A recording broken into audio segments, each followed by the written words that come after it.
मखाना से जंग लड़ो बेईमानों से।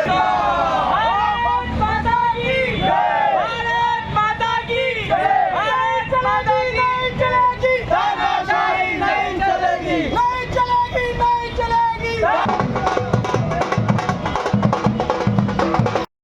चंदीगड येथे जी निवडणूक झाली त्याच्याबद्दल सर्वोच्च न्यायालयाने आम आदमी पार्टी व इंडिया गठबंधनच्या द्वारे जो सर्वोच्च न्यायालयाने विजय दिला त्याबद्दल आम्ही इथे अकोला आम आदमी पार्टीतर्फे विजय उत्सव साजरा केलेला आहे।